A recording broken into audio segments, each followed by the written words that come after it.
In Nova Scotia, Canada, nature's most powerful forces work to balance the rugged coastline, shaping it over millennia.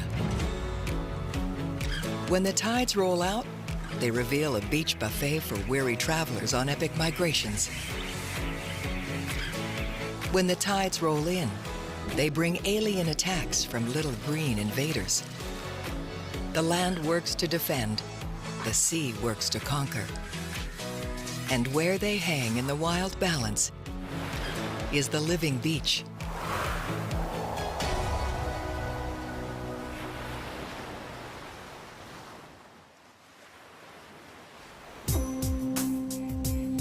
Almost all of Nova Scotia is a beach.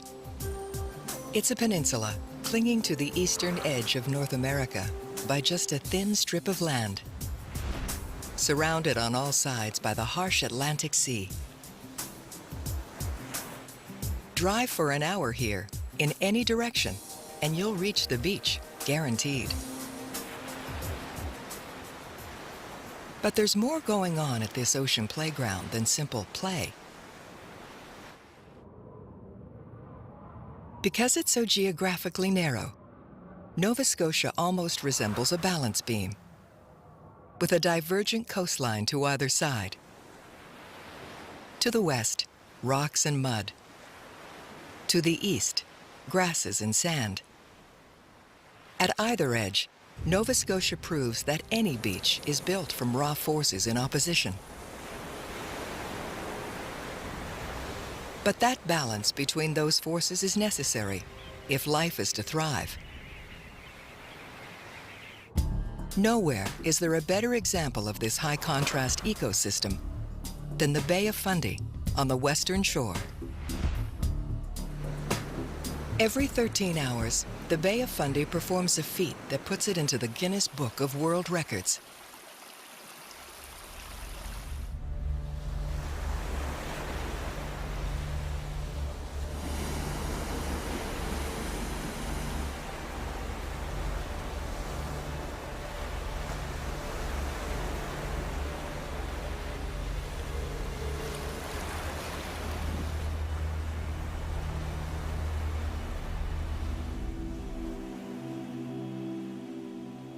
The sea levels here rise to the height of a 4-story building and then drop away to nothing. For 6.5 hours, the tides pump into this bay. And then, for another 6.5, they pump back out, like an unstoppable natural machine. The total volume of water involved in this tidal feat is more than the flow of every freshwater river in the world combined.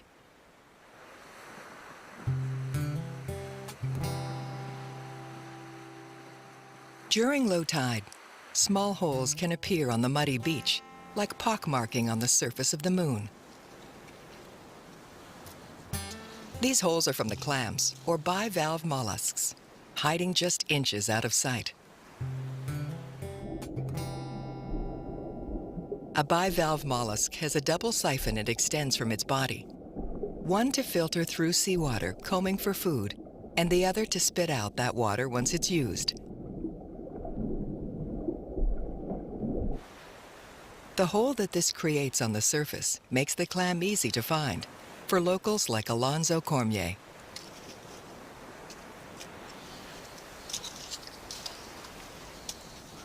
Cormier has been digging for clams upon these mudflats for 56 years. I was out here this morning about 5:30 and then, I had dug probably about 2 hours. Then come back tonight and whatever I get's whatever I get. High tide replenishes and low tide reveals. Finding soft-shell clams here helps to sustain Cormier as his source of income. But those clams also sustain shorebirds, like seagulls, as a source of nourishment. Elsewhere along the Bay of Fundy, different shorebirds also depend on low tide for their survival.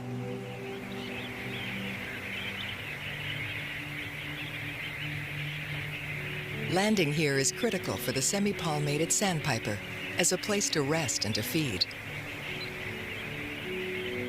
What's amazing about shorebirds is they're a group that shows a lot of diversity. In Atlantic Canada, we have mostly sandpipers and plovers. You have big sandpipers like the whimbrel with the long, down-curved beak. You have plovers that are characterized by a short, stubby bill. And then you have smaller sandpipers like the semi-palmated sandpiper, which are roughly sparrow-sized. These little birds make one of the biggest, most incredible migrations of any animal on Earth.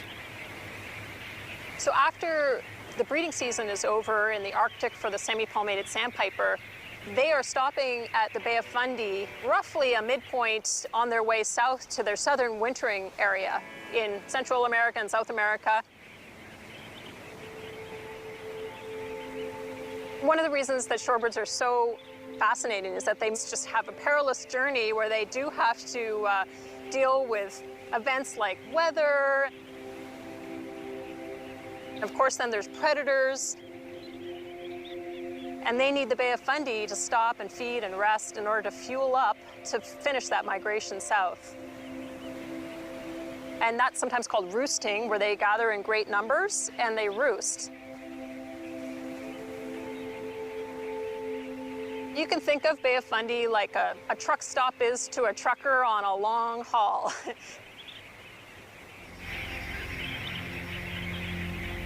Gathering on the Fundy shore, flocks can range in size from hundreds of thousands of birds to an astounding 250,000.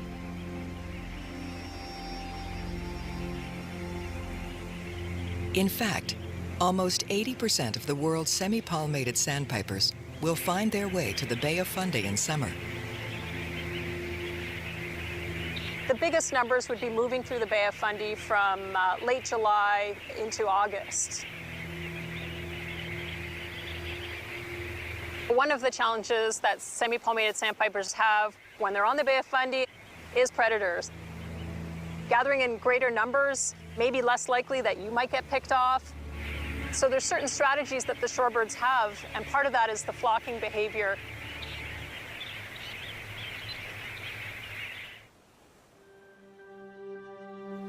At low tide here, the mudflats can stretch out forever, a stark and lifeless seeming landscape.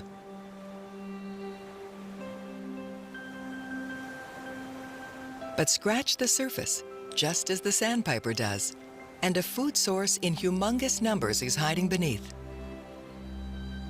The tiny, plentiful mud shrimp, only found here, beneath the Bay of Fundy and the Gulf of Maine. The semi-palmated sandpiper, they need to put on a lot of weight, so they're feeding on those delicious mud shrimp and other invertebrates. Some stories about the ecology of the beach are better known than others, as are some animals. This mucky creature is very easy to miss, being approximately only the size of your pinky fingernail. It's the humble mud shrimp, and it partially holds the mudflats together, stabilizing the beach against an endless torrent of Fundy seawater. The mud shrimp lives in a U-shaped burrow of its own creation, making a kind of chimney pipe to the surface.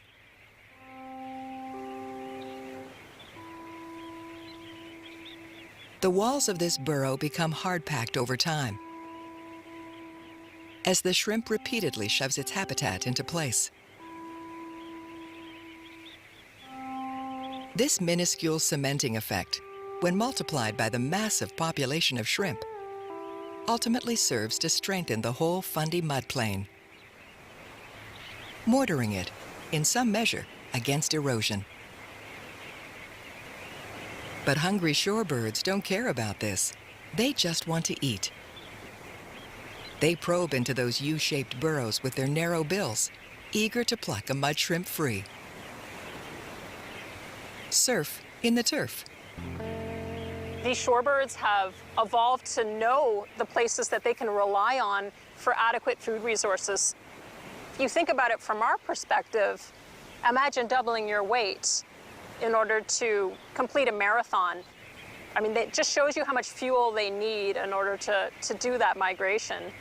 So the Bay of Fundy is one of those places. Calibrated by nature, this beach balances mud and shrimp and shorebird, high tide and low.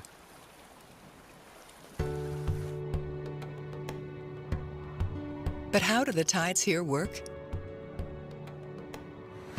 Tides are caused by the sun and the moon, as their gravities work to pull the ocean back and forth, almost like it's a yo-yo on a string.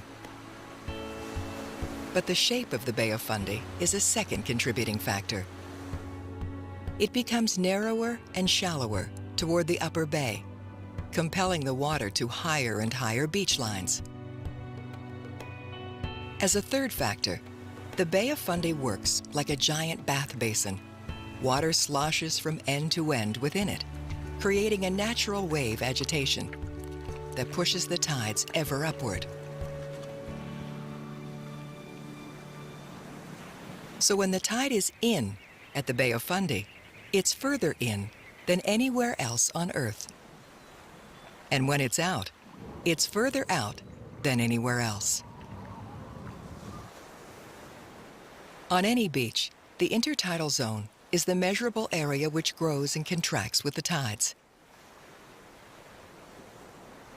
The place covered at high tide, and then uncovered at low. And at Burnt Coat Head in the Bay of Fundy, that intertidal zone is the tallest of them all. Salt water floods the banks here daily, then rushes away again. When it goes, it steals away the land a little more each time. These cliffs are relatively soft sandstone, easily sheared away by the Fundy tides. What's left behind is a steep landscape out of Dr. Seuss. Trees still tuft from the top of these eroded towers. Locals describe the result as flower pots. Another phenomena left behind when the ocean recedes are temporary ponds known as tide pools. Right now we're standing on the bottom of the sea. Well, a tide pool essentially is an area where the water does not drain away. Within these pools we have things growing. Because the ecosystem is based on food being brought in, essentially with each tide, the principal animals that we see around here tend to be hermit crabs. Hermit crabs live inside the shells of other creatures, primarily sea snails. And they've been making mobile homes of these shells for about 66 million years. In here, we've got things that not only live in the water and are protected by those rocky edges, but we've also got organisms that will bury down in the sand for protection. See if we can catch one. Here we have a crab. Now, he can almost reach my fingers. I'm going to bring him in here. Let's rinse him off a bit. Okay, this is called a lady crab. You can tell because it's got this mottling pattern on the back, and you count the number of spines on the front. 1, 2, 3, 4, 5. Lady crabs get their name from their pretty shells, but it's been said, don't mess with a lady. Lady crabs can be nasty and are the species most likely to pinch a swimmer's toe.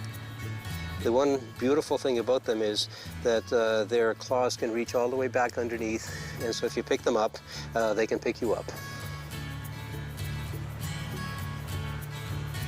The lady crab likes to keep itself buried, often only visible by the eye stalks.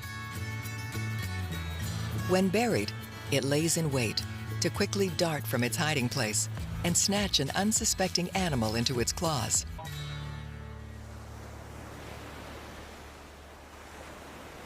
It's quite flat in around this area, and the reason is come springtime, we get the movement of the ice pans that have formed during the wintertime, and they essentially scrape everything off.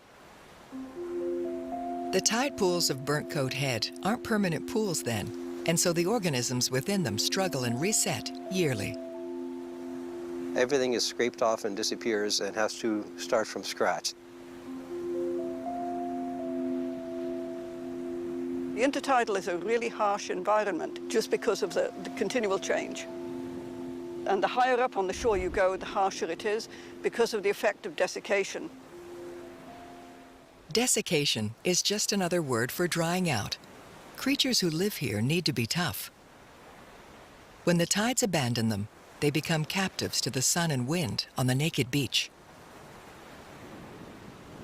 The further down we go towards low tide, the less extreme the conditions, the more species we see. You may only be exposed for maybe even a few minutes once a month.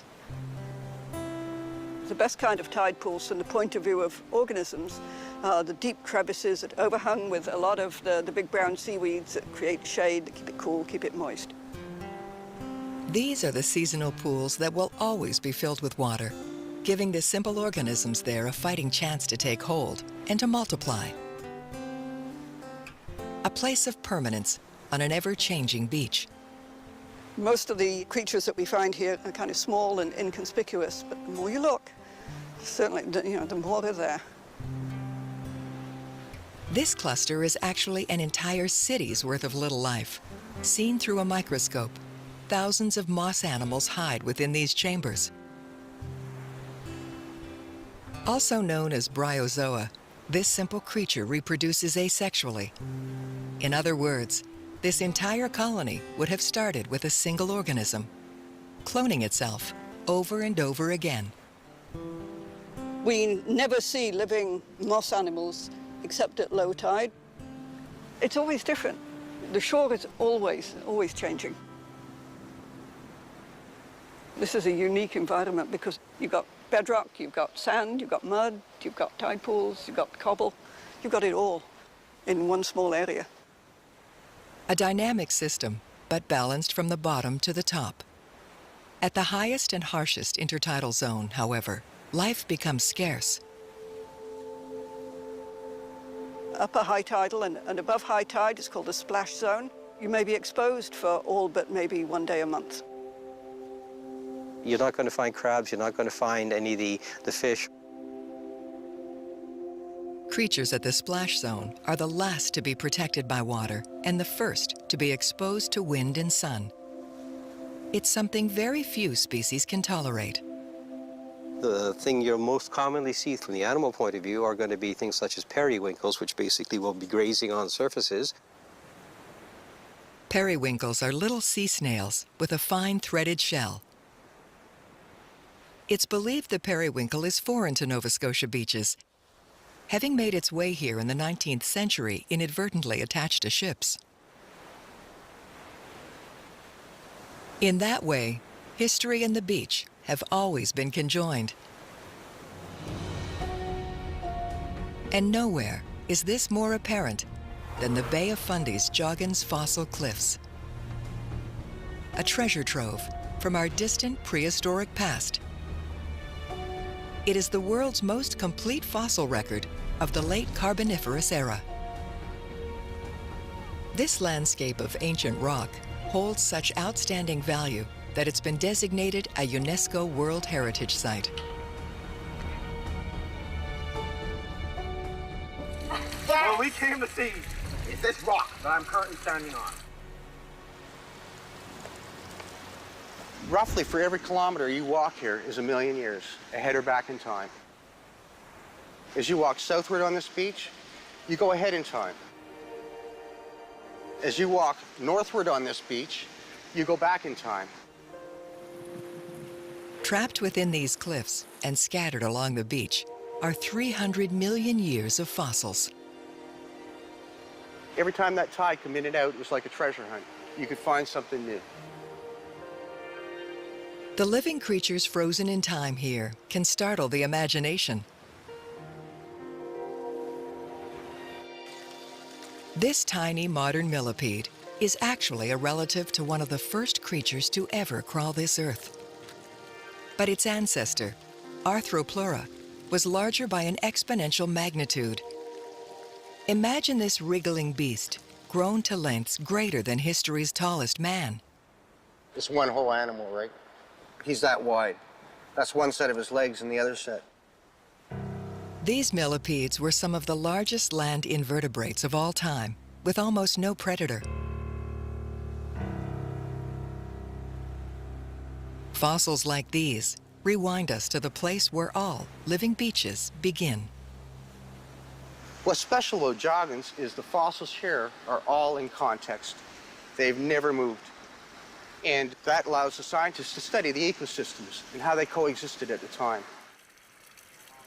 In other words, these fossil cliffs are a wide-angle snapshot of the entire area as it worked eons ago.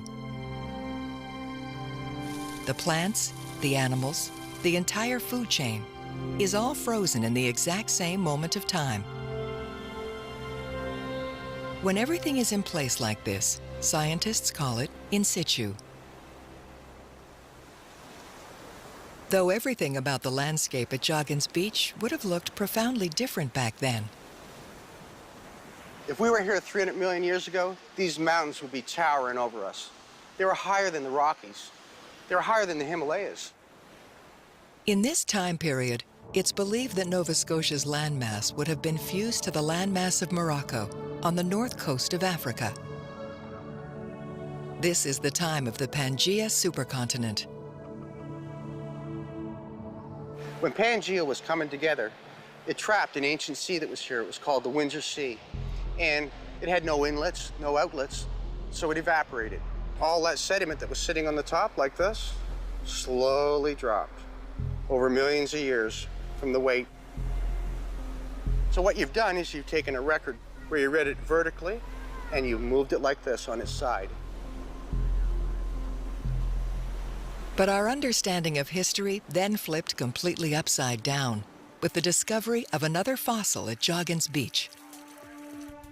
It's here that we find record of the earliest vertebrate animal.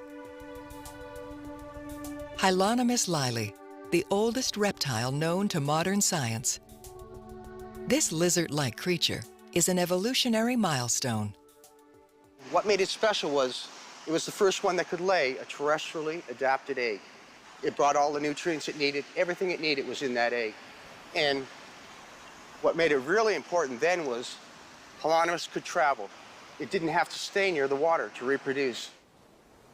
Before Hylonomus, the highest of life forms remained only amphibious.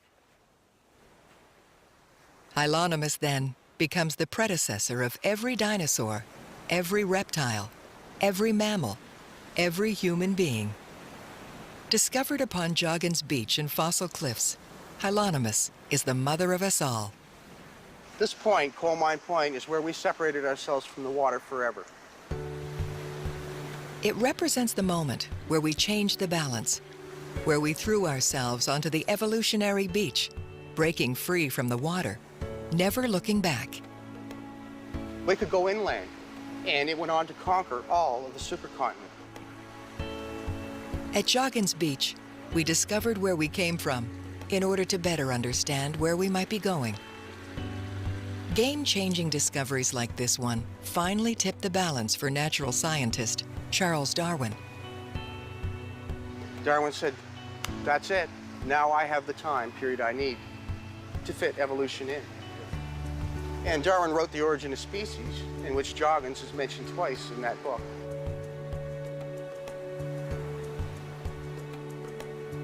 Darwin's theories developed upon the idea of survival of the fittest, that nature is red in tooth and claw. But what if sometimes the claw is green? Moving from Nova Scotia's muddy west coast to its sandy east, a devastating alien invasion is tipping the scales of nature. But instead of little green men, it's little green crabs. When viewed up close, the European green crab certainly seems like it could star in any B-level monster movie. But even viewed in its proper scale, this little green crab is proving to be a big problem. The female of the species can release up to 185,000 eggs twice a season. It's adapting into colder North Atlantic water, expanding its range. And the critical problem is, it's eating everything in its path. The green crab is throwing the beach out of balance and is being vilified as one of the 10 most unwanted species in the world. Once established in an area, the green crab is impossible to wipe out. But one of the beachfront battle lines being drawn with this invader now is Kejimkujik National Park seaside. It's a setting both beautiful and remote.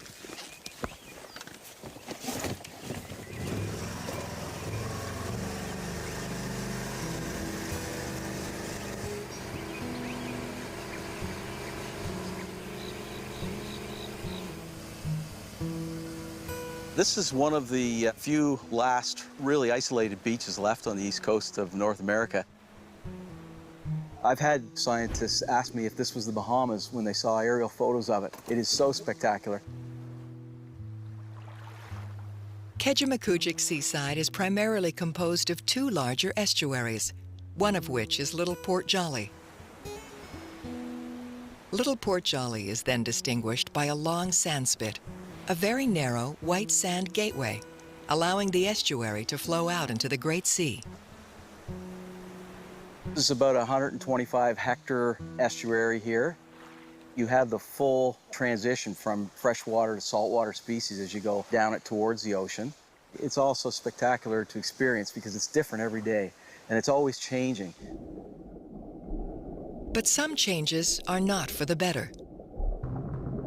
More than 50% of commercial marine species living in this estuary, fish, mollusks, and more, make nurseries of the thick eelgrass beds that tangle in the water. Those marine species, in turn, then feed migrating birds, and so on up the food chain. The eelgrass needs to remain healthy, like strips of verdant green ribbon, stabilizing the estuary for the whole food chain to remain healthy. Eelgrass is vital to these ecosystems. It's sort of the driver. It's the motor that makes everything go. It's really important because of the diversity of animals and structure that it provides. But from the shores of the estuary, a crisis is growing more and more apparent. Damaged and dying watergrass. We realized that the eelgrass was disappearing very quickly. Above the surface, everything is spectacular and in good condition, but below the surface, we noticed there was something going on there. The culprit, alien to these shores, insatiable in its appetites, shreds through eelgrass to reach its prey. So as this eelgrass gets sheared off, it's basically turning what's a forest or a very rich grassland into a desert. The green crab first appeared in Nova Scotia waters in the 1950s. This first invasion was a warmer water crab, though, and it made very little gains. In the 1980s, there was a second invasion. This one was very different in that it came from the North Sea, and it brought a very voracious, very aggressive strain that seems to be going unchecked. It's thought these invaders first arrived on Nova Scotia shores through the ballast water of foreign ships. And in a very short time, they've come to number in the many, many millions. The green crab preys very close to shore. It is tough, aggressive, a dominant predator. While foraging for food or making its own burrows, the green crab devastates critical eelgrass habitations, destabilizing the entire ecosystem above and below the beach. So Parks Canada, by about 2010, realized that if we didn't do something, we were going to lose all the eelgrass, primarily due to the green crab. At that point, we were at 2% of our original distribution. About 1 year of eelgrass left, and it would be over. So we made the decision to start to trap them. So we'll head over to that orange one over there, and this should help us finish off the lower lagoon. In an effort to help save the coastline, Parks Canada employees and volunteers take to the waters themselves. Their fight is made up of long hours and sheer sweat equity. This species was brought in by man. We know it's having major impacts, and we think that we can control it. We can't eliminate it, but we have controlled it. Volunteers work the water, pulling in green crabs by using repurposed lobster traps. Okay, that should be good.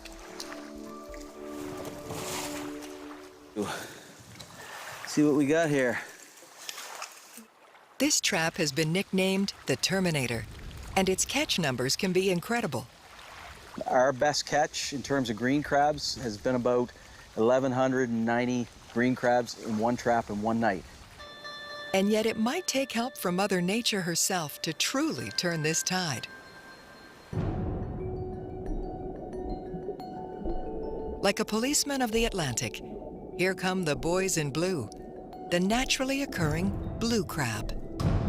The blue crab weighs in at 4 times the size of its green counterpart. It also competes for the same foodstuff as the green. So the more that the blue succeeds, the more the green must fail. But a key difference here is that the blue crab doesn't destroy the all-important eelgrass when it forges, unlike the green crab. Also adding to their value, the blue crabs have been known to dine on their problematic cousins. We were starting to think that perhaps we had some help that was going to help control the green crab, because we know they eat them.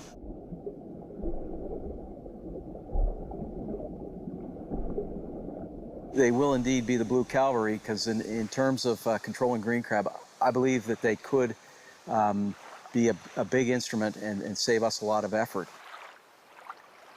The blue crab do seem to be coming to the rescue. As their numbers take hold in the estuary, the eelgrass is beginning to recover. And with it, the shorebirds and other creatures are coming back. Balance returning at the water's edge. Elsewhere on the East Coast is a place of multiple islands, dense with individual variety, but coexisting as a harmonious single biosphere. The 100 Wild Islands archipelago is described by conservationists as the most valuable islands you've never heard of. Really, there are very few opportunities in North America or anywhere on the planet that you could still protect an archipelago this size. The 100 Wild Islands archipelago is bigger than you might think. Despite its name, there are actually closer to 300 islands in the group. They're all shapes and sizes, and they're mostly undisturbed since the Ice Age. They're so closely nested together, and some of them so large, that it's actually one interacting ecosystem. Dotting the islands are many contrasting environments. Boreal rainforests, pristine white sand beaches, rocky shores ripe with vegetation, quiet coves, and their lapping waves. But dozens of bird species move in with ease between these divergent spaces, from eagles to eider ducks. The birds, the plants, everything is actually one sort of big living organism, which is really exciting from an ecological point of view. And on the larger individual islands, distinct environments can coexist, all within a stone's throw. This is the Shelter Cove Wilderness Sanctuary on Mink Island. Mink Island, like the rest of this archipelago, is a kind of Eden, virtually untouched by human hands.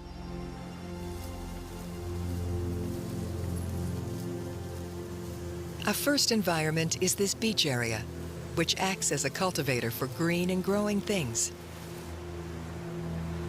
and building blocks of all life.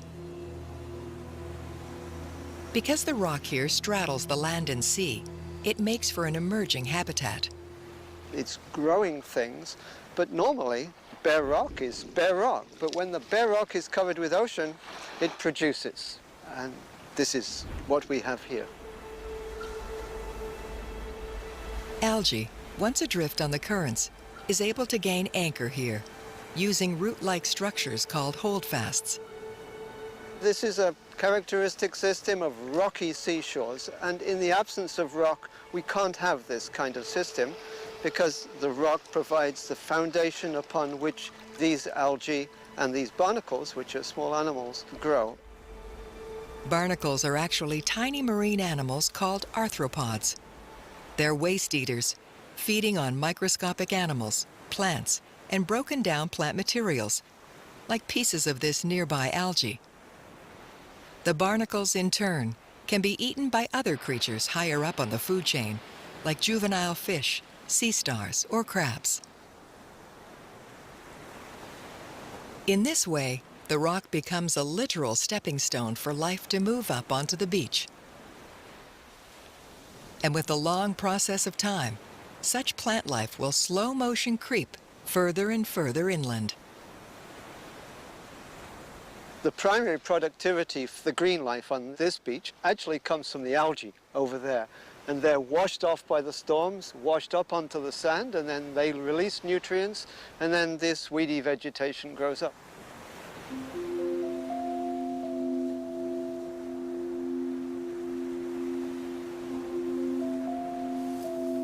But this isn't the only environment on the island. A short walk through the shore grasses of Shelter Cove is like parting the curtains of a play, taking us from one setting to a second setting in almost no time. Rather than a sheltered place, this is a very exposed place. The vegetation which grows here, and even the geology, is quite different from the sandy beach. Yin and yang. Offsetting the sandy beach is this rugged shore, grand and imposing, shaped by harsher exposure to the elements. It's a landscape so rough and tumble that even seaweed has trouble flourishing. But even these boulders have a cause and effect way of coaxing life into being, closely nearby. Over there we can see a cobble beach. Now those cobbles are there because the storms, major waves, have washed small boulders up out of the water and piled them up, and creating a barrier. And it's that natural barrier that has allowed a third distinct environment to spring up over time.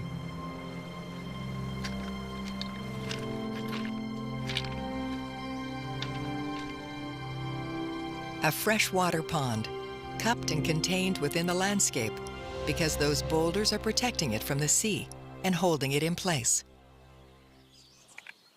This water is fresh water, and it's brownish in color. It's like weak tea. That brown color comes from the breakdown of old plants which release their tannins into the water. Over time, this freshwater pond has become a marsh, and that marsh has become a fertile place for plants to thrive. We can see that the vegetation is so different again. We've got irises, we've got ferns, we've got lots and lots of cranberries in here. We've got various things which are absent elsewhere, absent from the sandy beach, absent from the rocky shore. Freshwater ponds then provide habitat for a diversity of plants, birds, and insects. It's so beautiful. It's like a garden. And yet it's not a garden that any person had anything to do with. This is a garden made by nature. Everywhere on the 100 wild islands, there are balanced environments like these. From the sandy beach to the rocky shore to the freshwater marsh, all working together in such intimate proximity. This is what Mother Nature builds, and isn't it so beautiful? That's what's so exciting about the 100 Wild Islands is it's private land conservation, but at a scale that's ecologically really incredible. There's no development out here. It's ecologically rich, really diverse, and nature is completely free to do its thing here. But only an hour away, humankind is doing its own thing on Lawrencetown Beach. Lawrencetown is a stretch of white sand coastline, constantly being pounded by the ocean's waves. During the wilds of winter, the waves have been known to tower here. Lawrencetown has become a world destination for surfers looking to get off the beaten path. But over time, that beach is getting beaten back by the power of the ocean.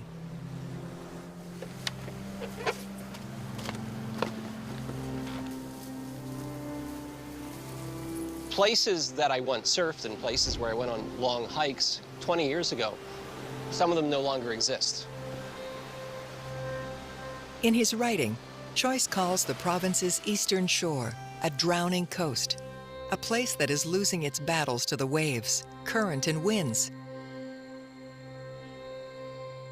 These forces of erosion are chiseling away at the headlands and changing the shore's geography forever. Right behind me here, Fox Point. 30 years ago, you could drive out there to a little fishing village. Now you're just seeing, rocks and a little bit of the wharf that was left there. And it's changed that dramatically in that short amount of time.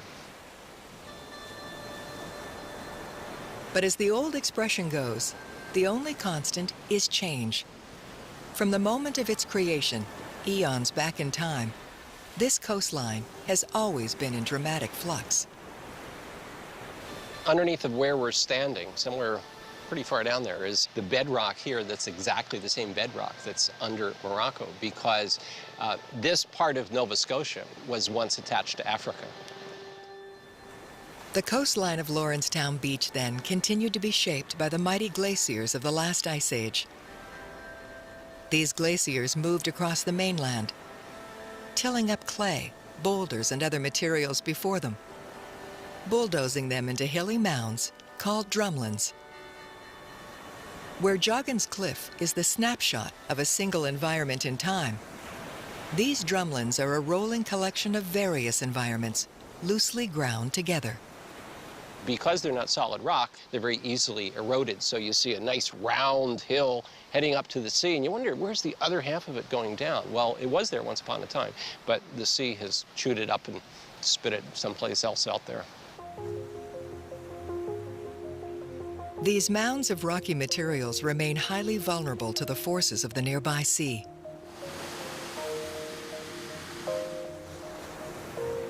Constructive waves are gentler waves with small spilling breakers that carry sand up to the beach and then deposit it there. These constructive waves build upon the beach, bit by lapping bit.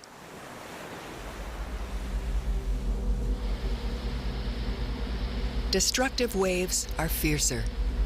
Their plunging breakers crash against the beach with curling force and then roll back out, sucking sand away from the beach. Lawrencetown is one of those beaches that is here in the summer and is gone in the winter. The sand migrates offshore. Constructive and destructive waves working together in balanced combination, an endless ebb and flow.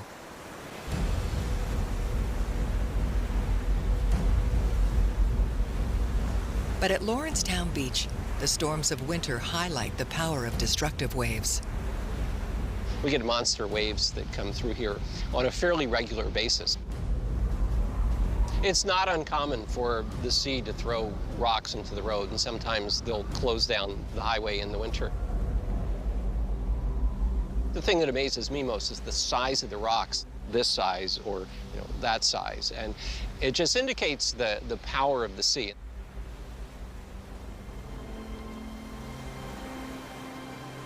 It is proven that some waves travel a mind-boggling distance before hitting the beach, sometimes starting as far away as Africa. These waves are called ground swells and are considered the best for surfing. It's the action of wind upon water.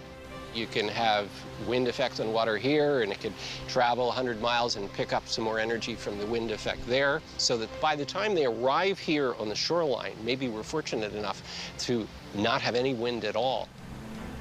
Wind does play its part, though, in the immediate balance between a cresting wave and the beach. As far as the wave is concerned, the best waves for surfing tend to be with offshore wind. You have the wave coming in, you have the wind pushing it up and sculpting it into this beautiful, steep, well-formed creation. That's the best kind of wave for surfing. Also, as deep ocean waves make their final arrival toward shore, they ramp up a shallowing, sandy incline. This causes the bottom of the wave to drag and slow down, while the top of the wave hurtles forward and finally crashes over itself.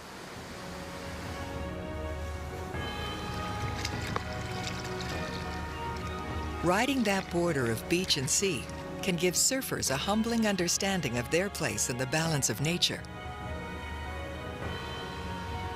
These beaches here on the eastern shore, what we see here today may well not be here as soon as 20 or 50 years in the future because of this ever-evolving coastline.